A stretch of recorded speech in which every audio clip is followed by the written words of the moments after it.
Might as well start off where we always do our program. It's 10 minutes after the hour of 6 o'clock. It's a Wednesday morning, the 8th day of July. 57 degrees is our current temperature. Humidity at 60%. Winds are calm. And we are in the 16th chapter of the book of Numbers this morning. So you are on KLYN 90.3 FM, or maybe you're listening to us off of LV Cornerstone Facebook page or LV Cornerstone Church YouTube channel. So thank you for listening this morning. If you want to join in on the YouTube and Facebook site where you can comment and also look at the computer screen that I'm looking at, you can get on Facebook or YouTube if you so choose.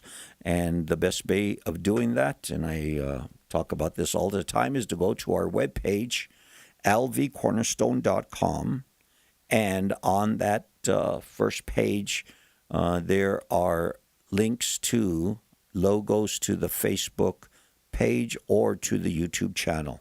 So to me, I would imagine that would be the easiest way than just try to search it out and filter through all the different pop-ups that you're going to get. Anyway, good morning, Jennifer, with us already. Ernie out there in California is with us. And Kathleen right up north from us here in Las Vegas is there. And Mr. Gentry, hey there. Hey there, Mr. Gentry, Santa Fe, New Mexico. So, this is probably going to be another big one. We'll see how this whole thing works out. Okay, because I believe that there is a lot going on in the 16th chapter of the book of Numbers. We were in the 14th chapter for at least 4 sessions. I think we almost went into a 5th session when we were looking at the failure of the people to enter into the land the first opportunity that they had.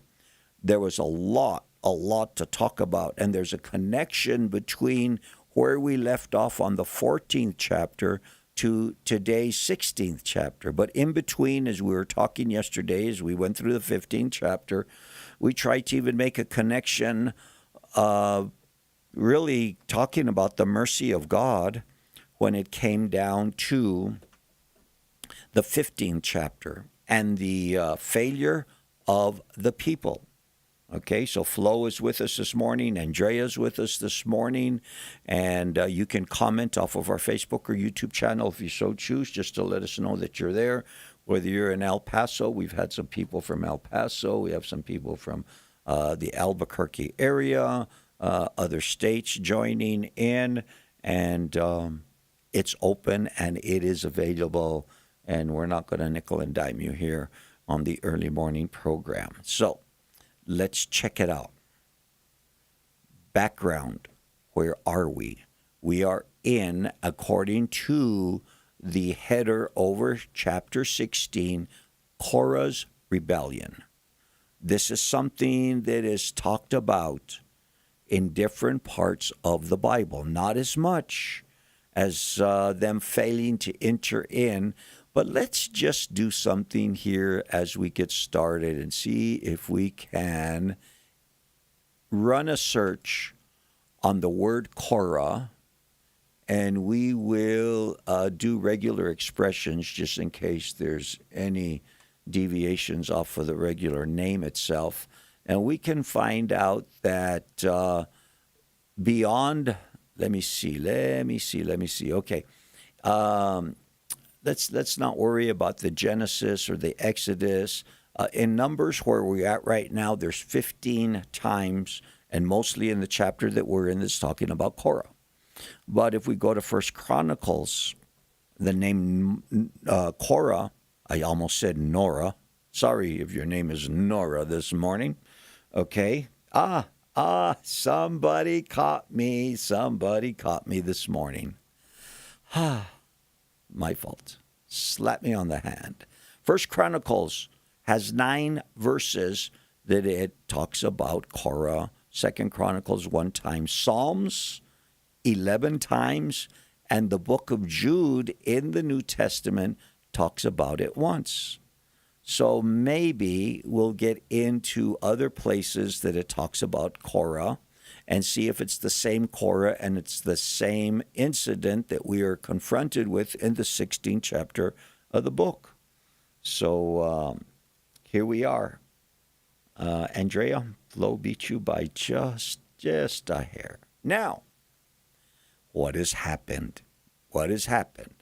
What has happened is that the people failed to enter in on God's time clock.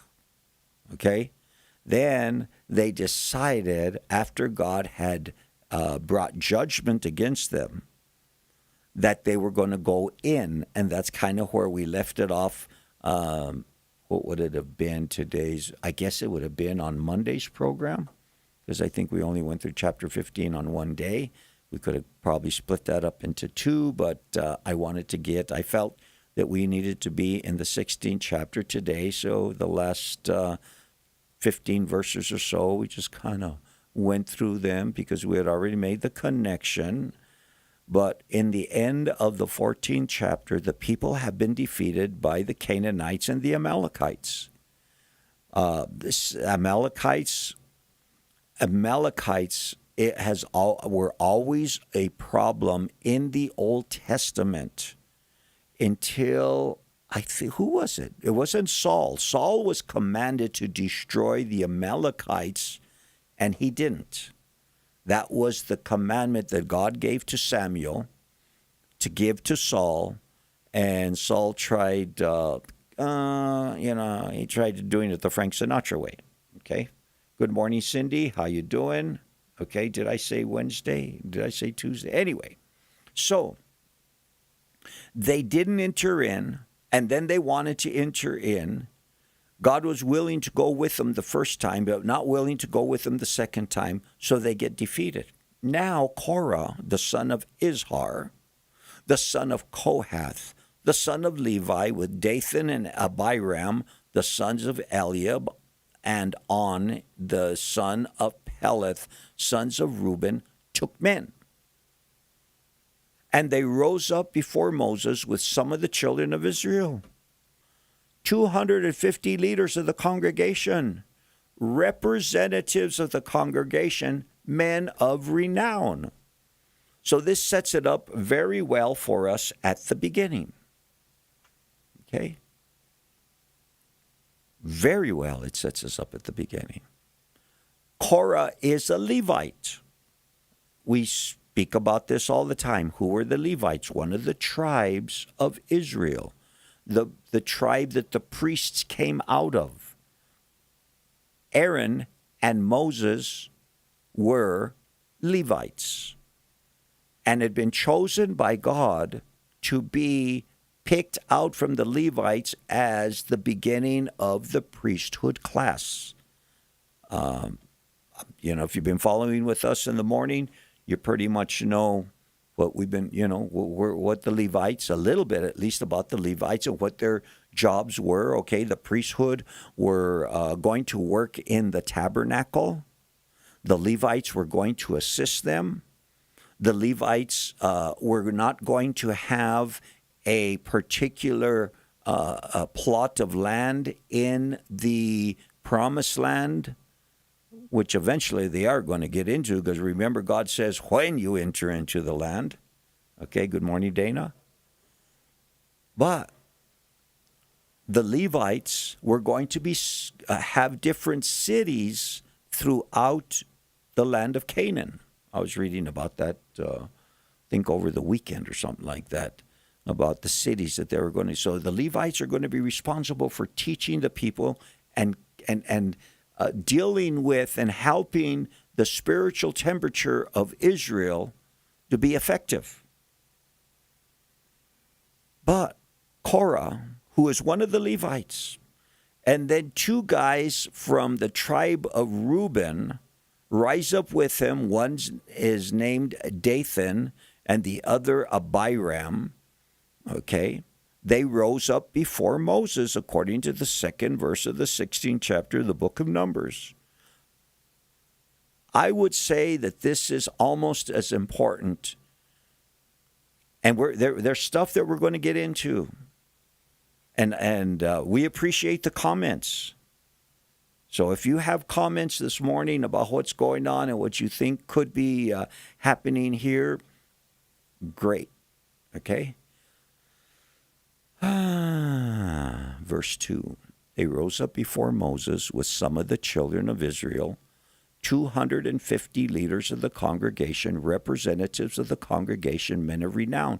So these aren't just, some peripheral type of guys that are in. These are leaders of the congregation, men of renown, and before that it says they're representatives of the congregation.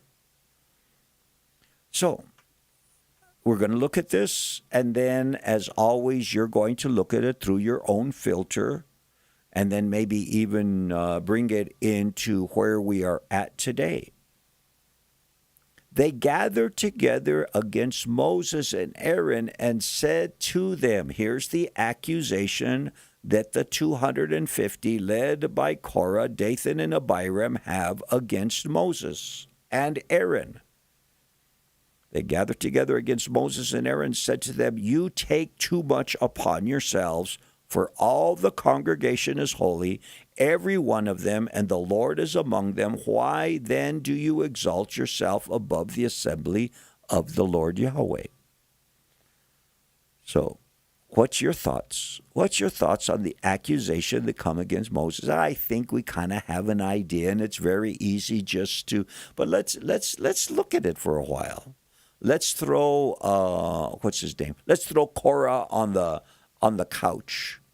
What do you think Korah is thinking, along with these others? I mean, there's more than Korah, okay? There's 2 guys from Reuben, and there's 250 leaders, men of renown. Everybody knows who they are in the community. We have a community of about 2 million people that are in the wilderness at the border. They have failed to go into the border. They have been beaten back by the Amalekites and the Canaanites. So my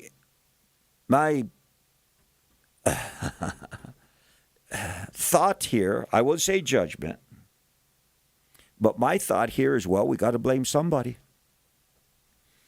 Maybe yes, maybe no. So I throw Korah on the couch, and I say, well, what are you thinking of, son? What's going on? Take out my notebook and ask him questions and start writing them down. Huh? What's going on? Well, here's what they said together against Moses. You take too much upon yourselves, for all the congregation is holy. Now, never have we heard Moses or Aaron say that the congregation wasn't holy. In fact, I bet you we could go to some of the verses and chapters and books that we've been in before and find that it's holy. It's really different. I don't know. I didn't look up any scriptures to say, well, is that what they said? Well, I know they didn't say it, because if they would have said it, I'd have been all over it. But I bet you there's probably places that we could find where Moses and or Aaron said that the people, aren't they a holy people? Holy meaning what? What does holy mean to begin with? From a biblical area, to be separated from. So all of these people were separated from. Go back to Abraham, Isaac, Jacob, Joseph, Egypt, and then these people have been taken, these sons of Abraham have been taken out of Egypt. And to me, that's the beginning of holiness right there. That is a sign of God considering these people as a holy people. The same way that God has taken you and I out of Egypt, out of the world, and called us unto himself. You know, once in a while, when we're at Cornerstone Church and we're trying to explain what holy is, what's separated, what's set apart, here's another word that we could use for the word holy, set apart, is I just get somebody that's sitting in one of the front rows and grab them by their hand and pull them away from the general seating of the community that's there in front of us. And say that's the way God does. God calls us to be holy and sets us apart from the norm, from the regular. Good morning, Jeffrey.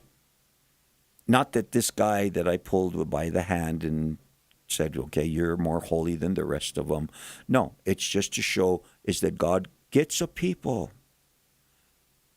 and he draws them unto himself and separate. And that's what, and here's the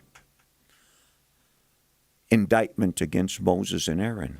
You take too much upon yourselves. That in its alone, okay, is something that's open for discussion.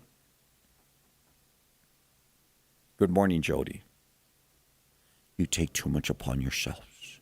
For all the congregation, nobody ever said the congregation wasn't holy. But old Korah and his boys and the 250 are complaining. What do they want? Is there something that they want? Is there something that they're looking for? Probably are. And if you're in leadership in a business, in any type of government, in any type, if you're religious, you understand many times how this all works out. So let's play a song. And let's get us up to the bottom of the hour in our weather report. And then we will continue. And I want you to try to just put yourself and see what the Holy Spirit says. Now, is there a problem with Moses and Aaron? I think we know the answer to that question.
It's right at 30 minutes after the hour. 57 degrees is your current temperature.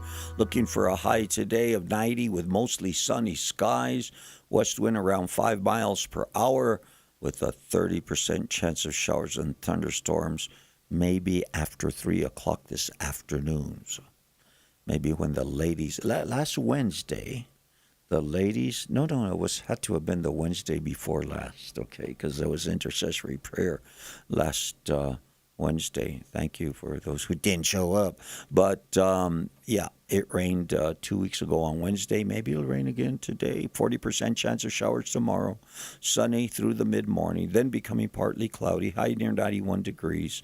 South wind 5 to 10 miles per hour. And on Friday, 20% chance. High at 91 degrees, southwest wind 10 to 15 miles per hour. Let's get into our study for today because we're going to be talking. Oh, give me a minute, girls. Give me a minute, girls. Okay, we're going to be talking about leadership this morning. All right? Now, email klyn903@gmail.com if you so choose. We also have a phone number and a website that you can find right there on the screen. But I have to change the screen because I've already been rebuked once today. I mean, poor Pastor Mark. Anyway, leadership. What they're doing is they're coming against the leadership. Now, let's go back to the call. Who called Moses? And who called Aaron?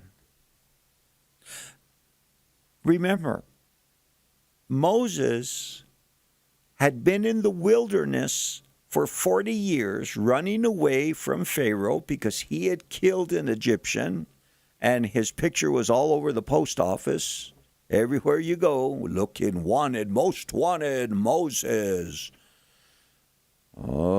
Anyway, he'd been in the wilderness for 40 years.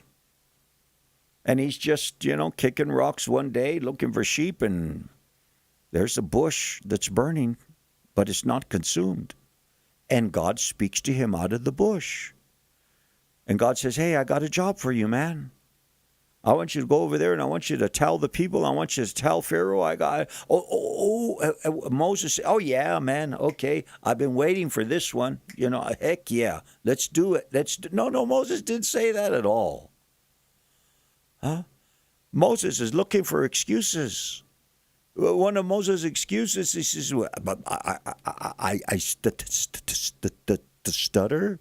And yeah, right, Moses. And he said, well, don't worry about it. I have a call on your brother Aaron, your older brother Aaron. I have a call on his. So here's where we need to start off with this morning, is that God called Moses and God called Aaron. It wasn't man. It wasn't a democratic process. It wasn't let's go to Egypt and let's have a primary and let's have a general and let's spend millions of dollars and let's see what who the guys are. Well, all of a sudden, Korah and his buddies have taken up a vote. Now, I have to defend leadership, ladies and gentlemen. I mean, of course I do. I'm in leadership of my own. But you know what? There's such a thing as God-appointed, and there's such a thing as man-appointed leadership. I'm talking about in the church. I'm talking about under the covenant. We can talk about a lot of different areas. You can talk about it in business. You can talk about it in government. You can talk about it in education. And there is God-appointed leadership in every facet of our life that we're living in, but we're dealing today with the covenant people. And we're dealing with God who has called Moses and Aaron and Kohath. He's the dad. Probably embarrassed. He's probably over there in his tent someplace. Korah. His grandfather was Kohath. Okay, maybe he's not even alive anymore, so I messed up on that one. But Korah, a Levite, wants more, and it's not completely wrong to want more, but you have to know: is it God or is it the flesh that, because let me tell you about leadership. Everybody likes the spotlight. The flesh loves the spotlight. But there's a responsibility that comes along with the spotlight. And if you are called to the spotlight, like Moses and Aaron were called to the spotlight, were they not? Is that an okay term that I used this morning? I think we kind of understand that. I don't think there's any doubt at all that Moses and Aaron will call to the spotlight. They have been standing in front of the people from the day that Moses was met by Aaron on the way into Egypt, and Moses spoke to Aaron, and Aaron and Moses went to speak to the elders, and then Moses, and I don't believe that when they look at it this way. I just thought of something.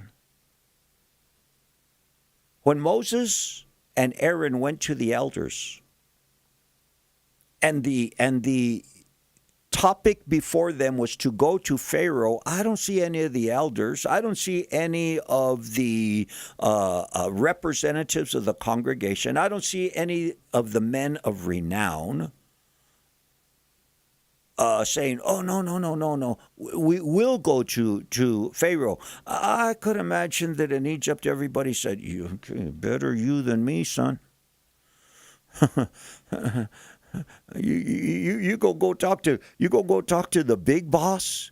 You're gonna go to Washington D.C. and you're gonna go knock on the door. Well, good luck. Yeah, you go, Moses. You go, Aaron. Let us know what he tells you. But now we're in the wilderness. Now it's a couple of years later.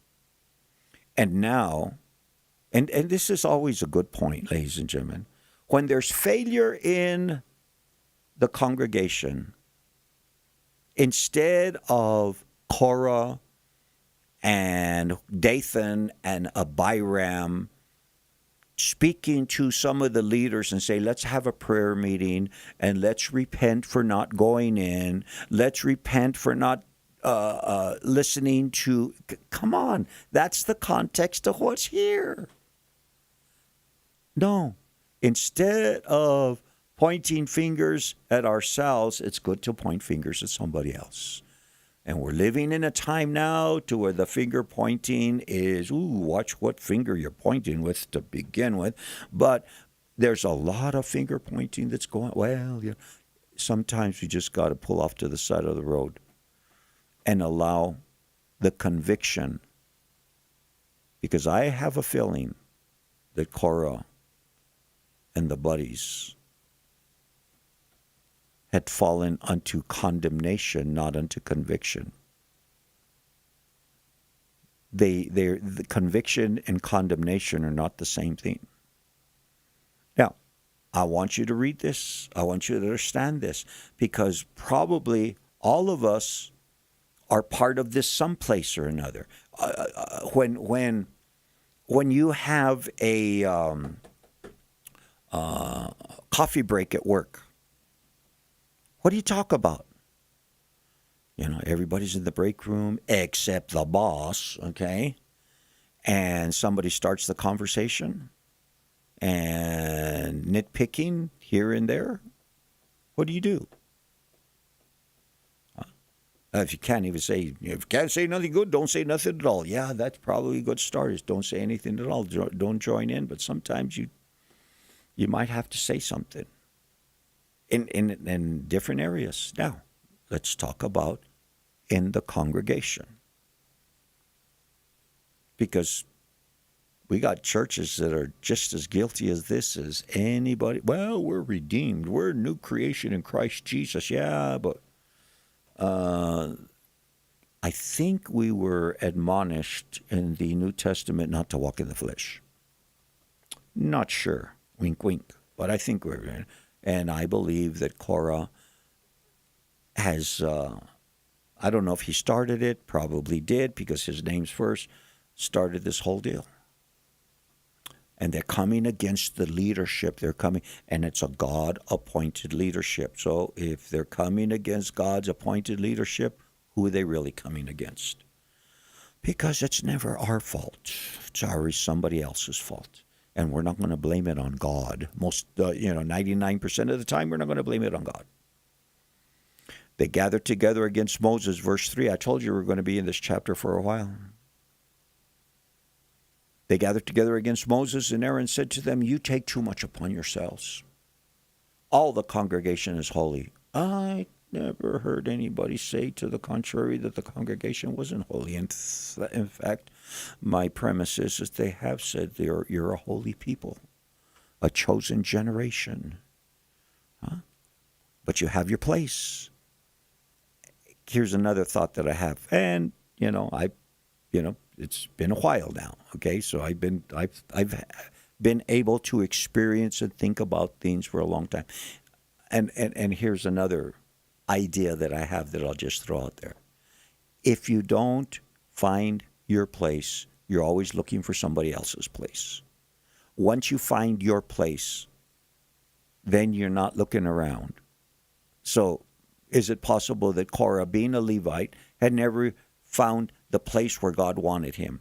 He knew that he was a Levite. He knew what family he was under. He knew what part of the family. It doesn't tell us in here. I guess we could look it up and find out, was he a Merarite, or was he? There was like 3 courses of Levites, and they all had their. But for some reason or another, I would imagine that Korah. And notice I would imagine. Okay, I'm not setting anything down. I'm not trying to defend myself or the leadership of the church or anything like that. But I'll imagine that dude hasn't really found where he belongs. So we get some people, and it's easy to get some people. Oh, I've seen them before. I've seen people trying to get people. Well, what do you think about? What do you think about? Happens in every facet. It happens in your jobs. It happens in your schools. Happening in your government. Happens in the church. You take too much upon yourselves, for all the congregation is holy, every one of them. Amen.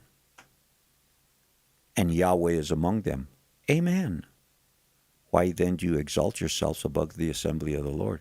I don't see Moses and Aaron in their estimation, and Korah and the 250s. I should probably call them the 250s so we just don't bruise Korah up too much. That's equal slaps on the face for all the 250. Was Moses and Aaron exalting themselves above the assembly? Or was God maybe, and I don't know if God was even, but let's say God was exalting themselves. How is God exalting Moses and Aaron? By speaking to them personally so they could go out and they could speak to the people. Listen, when they got to Mount Sinai, God called all the people up the mountain, and the people wouldn't go. They said, no, you go, Moses, and whatever he tells you, we will do. So Moses did it. God spoke to him. They came down to tell Moses, and they're breaking it right away. And it hasn't changed much when they got to the Promised Land, to the border of Kadesh and Barnea. So when Moses heard it, he took out an AK, and he says, "Okay, buddy, let's go for it." No, man, he fell on his face. Didn't the Bible say he was the most humble man in all the earth? Oh, we're not getting a lot of comments this morning, but I think that we got some big ears out there this morning and some ideas that are floating around. Let's be careful that the spirit of, we're going to call him Korah, the spirit of the 250 doesn't infect us, because it's going to cause judgment. You say, judgment? Yeah. Our God is a God of mercy. He's a God of grace. He's a God of love. He's a God of justice. And God had proclaimed judgment upon the people that didn't enter in the 14th chapter. Yeah, I never looked at it that way. He proclaimed judgment on them because of their actions. And then they try to open a door that had been closed to them. I don't know, Jeff, I'm going to have to look at that symbol later to see what it means. So Moses heard it and fell on his face, and he spoke to Korah and all his company, saying, tomorrow morning Yahweh will show who is his, who is holy, and will cause him to come near to him. The one whom he chooses, he will cause to come near to him. I can almost see Moses say, here's my letter of resignation. But you guys put your letter of resignation at the same time. Tomorrow morning. He says, God says, let's take care of this right away. Spoke to Korah, to all his company, saying, tomorrow morning Yahweh will show who is his, who is holy, who will cause him to come near. And I don't believe that Moses is saying, I am the only holy one, or God's going to show who is holy and who isn't holy. In a way, he is going to do that, okay? But he says, do this. Take censers, Korah and all your company, and put fire in them, put incense in them before the Lord Yahweh tomorrow. He says, God says, let's take care of this right away. Okay, he fell on his face. Okay, he hears from the Lord, apparently. He's not making this up. But there's a plan here. And the plan is that everybody bring a censer and put fire in it and put incense. Now, what is incense representative of? If anybody wants to jump in. He says, okay, question before us is, why incense?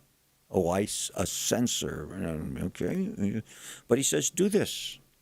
Take censers, Korah and all your company. I think I know what a censer looks like, at least, from Catholic Church. They got those censers, those things that are made out of metal and on a chain, and you open up half of it and you put the disc in there. I confessed my sin last time we came across this, okay?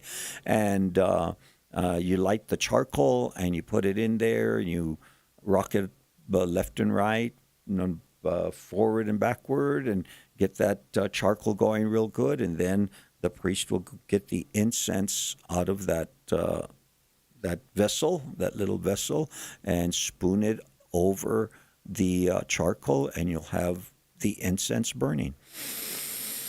Oh, that stuff smelled good when you're cruising around 87532.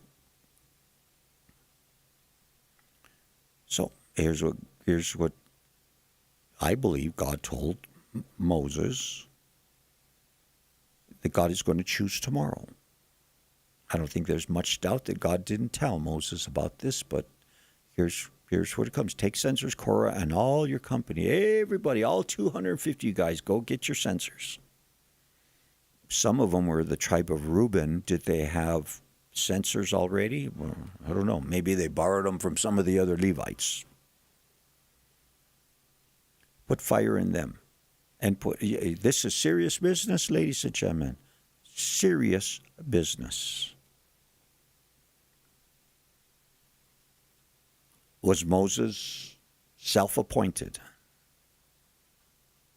Put fire in them, put incense in them. We'll find out. We'll find out who is self-appointed and who isn't self-appointed. Put fire in them, put incense in them before Yahweh tomorrow. It shall be that the man whom Yahweh chooses is the Holy One. You take too much upon yourselves, you sons of Levi. So Moses is saying, you already have your position. Now you want more?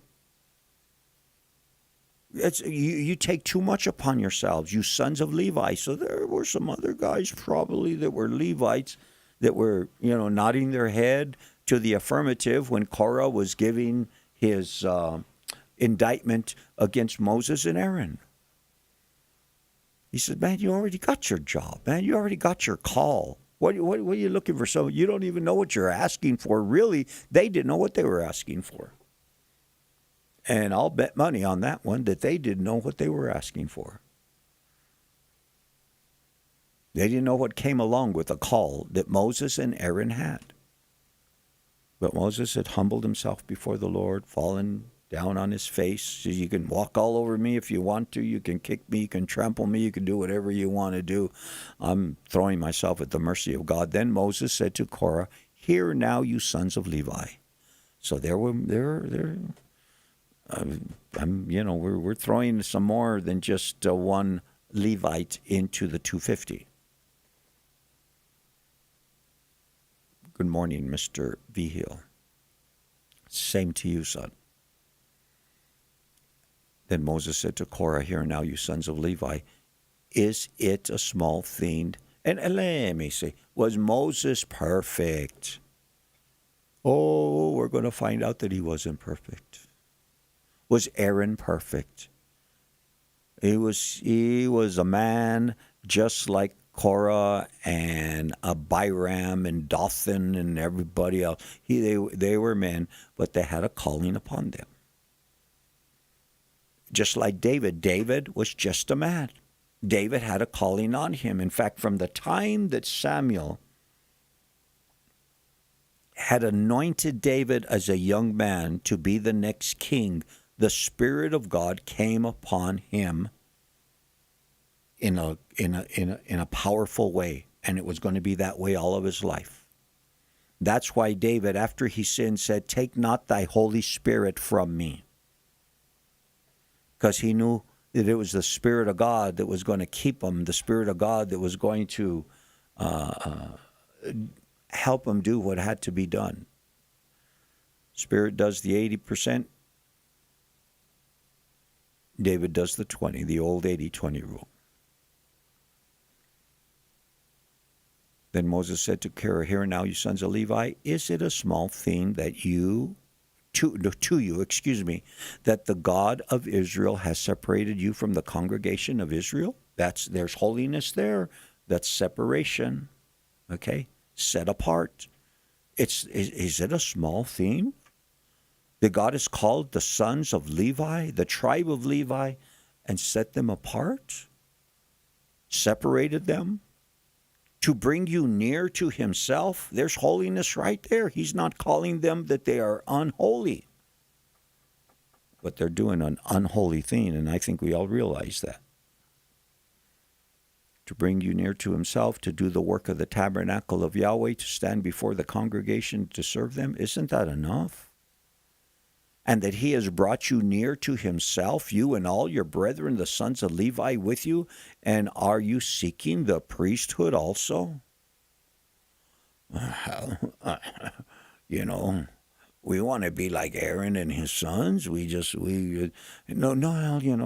we're humble. And because you just want to present ourselves, as willing to, well, you're already going to help them out. A lot of things that you got to do. Verse 11. Therefore, you and all your company are gathered together against Yahweh. Ooh, here's what Moses is saying. Here's what Moses is saying. You're coming against the authority of God. Because Aaron had been appointed by God, not by man.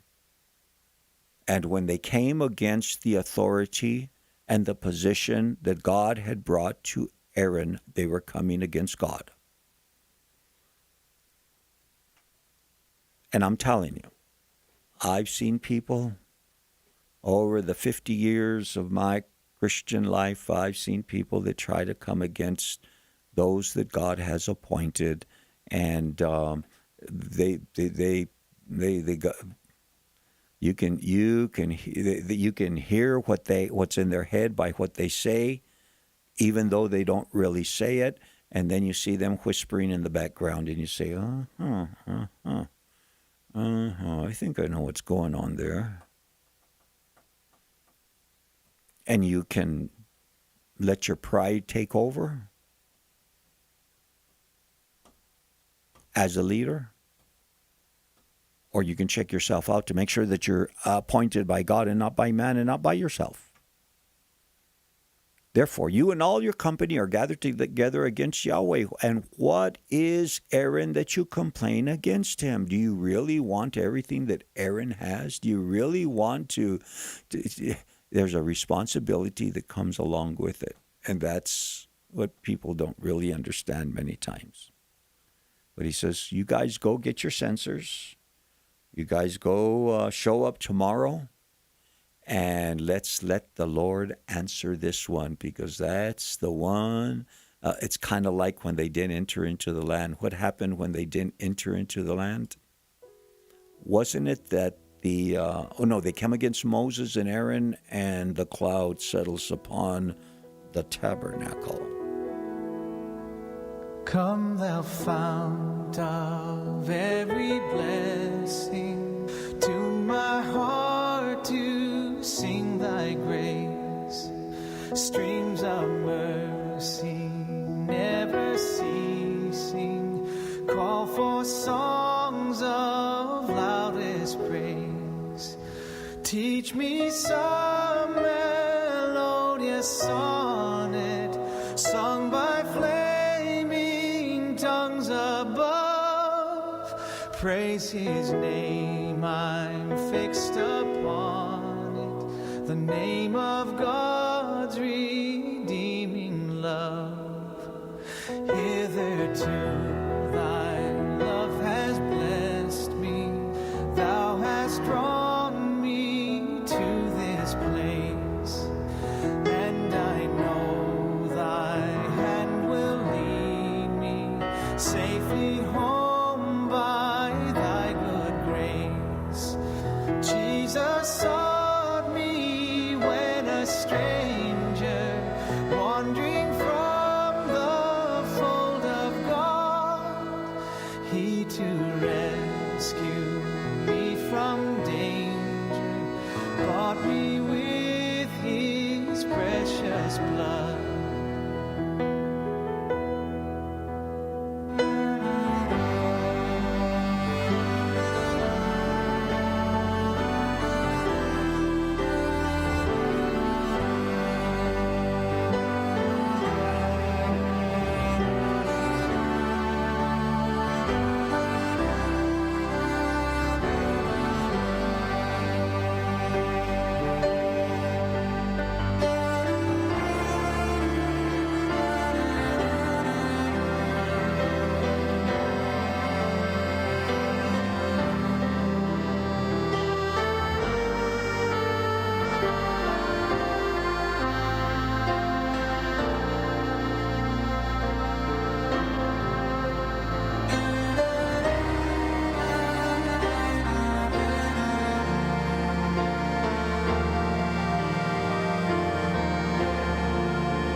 Oh, to grace, how great a debtor daily I'm constrained to be. Let thy goodness, like a fetter, bind my wandering heart to thee. Prone to wander, Lord, I feel it. Prone to leave the God I love. Here's my heart, oh, take and seal it for thy courts above. Here's my heart.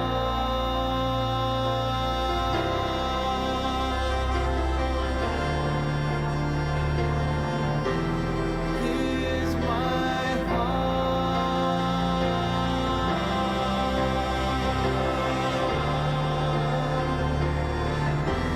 Here's my heart.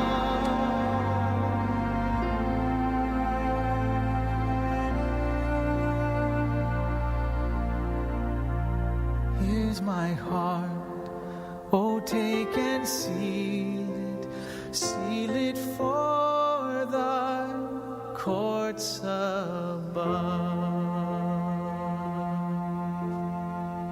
Good morning, Las Vegas. You are listening to KLYN 90.3 FM, a ministry of Cornerstone Church on this Wednesday morning, the 8th day of July.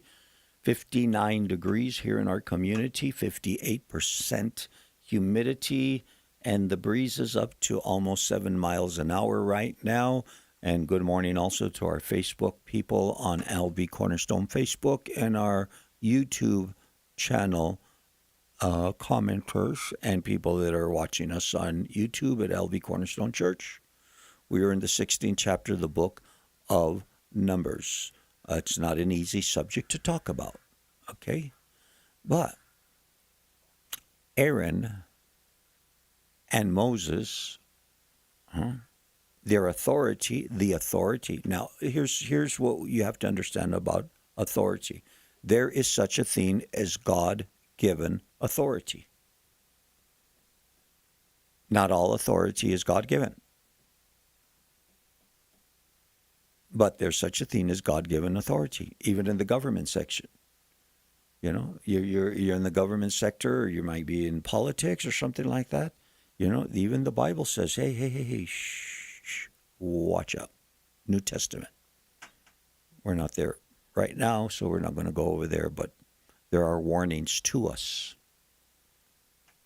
Okay, the king. Moses sent, therefore, verse 11 is where we left off. Therefore, you and all your company are gathered together against Yahweh. What is Aaron that you complain against him? It sounds like Moses wasn't even taking it personally. He said, why are you after my brother? Why after you? Because he's your brother too. And Moses said to Dathan and to Abiram, the sons of Eliab, but they said, we will not come up. Now remember that Dathan and Abiram were of the tribe of Reuben.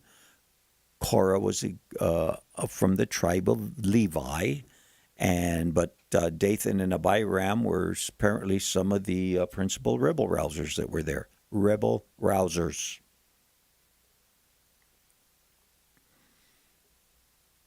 And maybe somebody could have done a better job than Aaron. Maybe somebody could have been a better job than Moses. But God appointed them anyway. They weren't perfect. Everybody's got a better idea. Moses called to Dathan and Abiram, the sons of Eliab, but they said, we will not come up.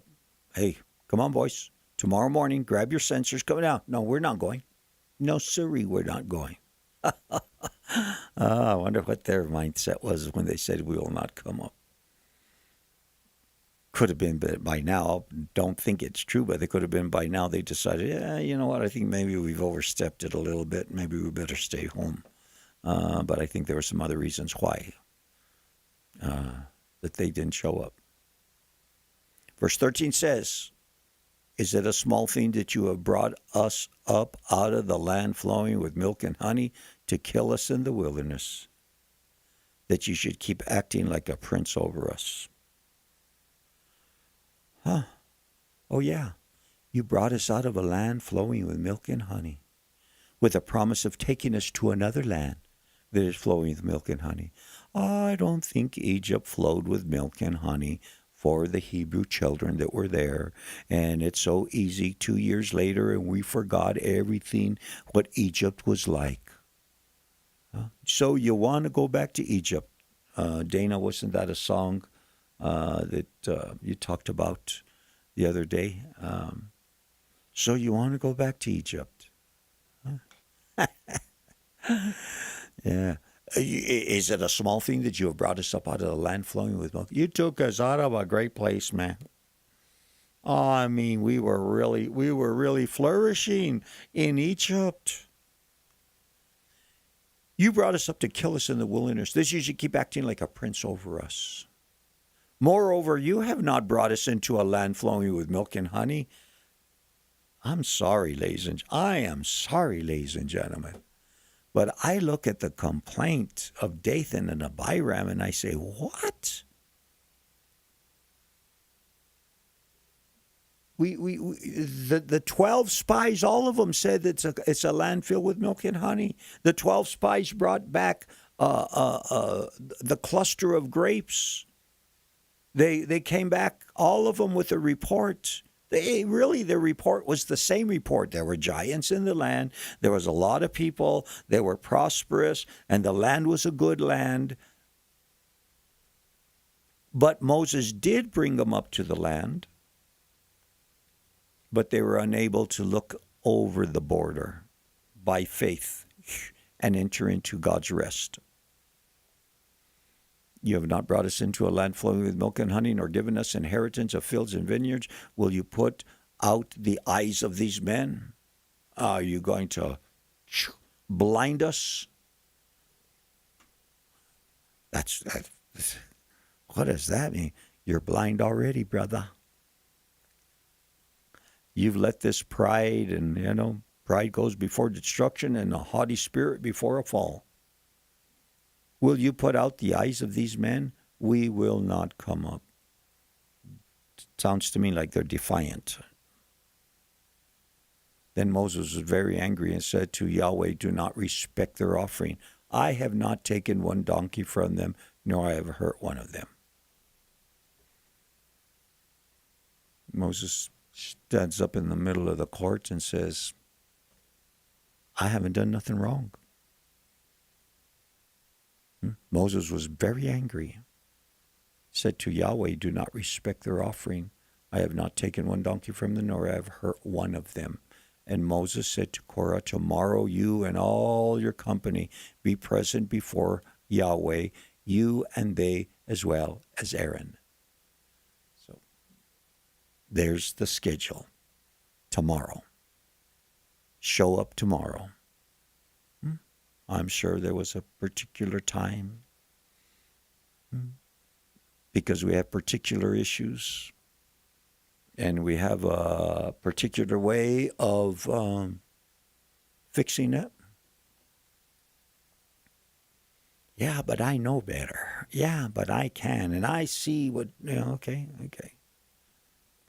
Maybe they could have gone to Moses. They could say, you know what, Moses. You know what, Aaron? I think that, no, we got 250, boy. We're going to have an insurrection. If you see a hole, plug it. Moses said to Korah, tomorrow you and all your company be present before the Lord, you and they as well as Aaron. Everybody, let's get everybody together. Let's figure out where we're going to go with this. Let's let God do the picking. Ooh, I am so sorry, Andrea. I really botched it on that one. And I only have just a few seconds left.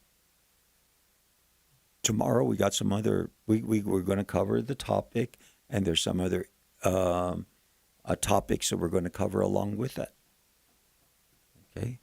Because tomorrow probably we're going to be, and there's something for your study. Tomorrow we're going to be talking about hell. And Moses said to Korah, tomorrow you and all your company present before the Lord, you and they as well as Aaron. Let each take a censer, put incense in it. Each of you bring his censer before the Lord Yahweh, 250 censers, both you and Aaron, each with his censer. He says, okay, everybody, show up tomorrow. Here's the schedule. Show up tomorrow. Bring your fire, bring your censers, and bring not only that, but bring your incense. What does incense stand for? What is the representative of incense? Every story told that